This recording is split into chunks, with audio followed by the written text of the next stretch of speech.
According to Matthew 11 and verse 6, it says, blessed is he whosoever shall not be offended in me.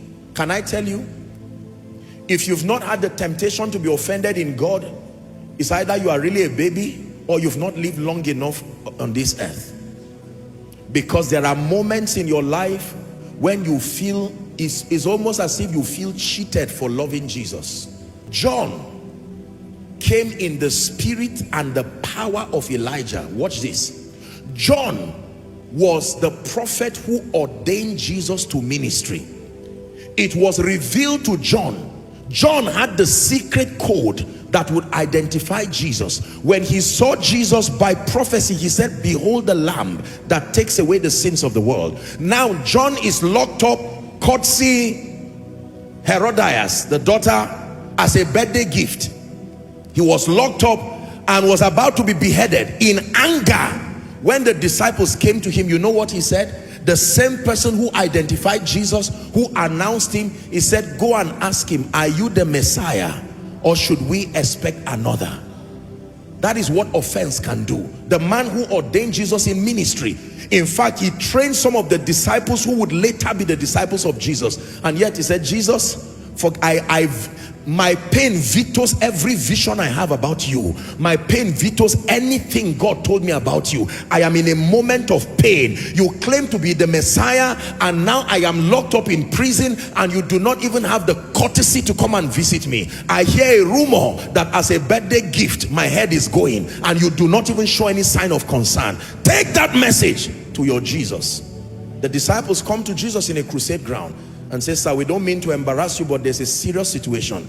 The man who announced you most, the man who cried out and said he was the voice who was sent to bear witness to you, is in total doubt of you right now.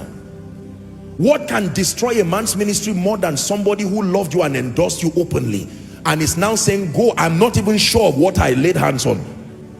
And the Bible says Jesus, with calmness and intelligence, he turned and began to lay hands, healed a few people. He said, go and tell John what you see. The blind see, the deaf hear, and so on and so forth. The gospel is preached. Then he says, 11 verse 6 now, blessed is he whosoever shall not be offended in me. Lord, where were you when I was losing my job? Where were the angels of protection when my loved one was being attacked by terrorists or died in a car crash? Lord, where were you when, for the sake of my integrity as a man of God, I seem to have gone down? Where were you when Potiphar's wife was all around Joseph, and because of his integrity, he didn't go to the palace, he went to the prison? The afflictions of the righteous. How do you explain Joseph holding a woman's, the wife's, what they call it now, her veil or whatever it is he was holding? How could he say that he did not have anything to do with her? That was evidence enough. And yet God was watching in heaven. How do you explain Hannah crying year after year, going to Shiloh? How do you explain that?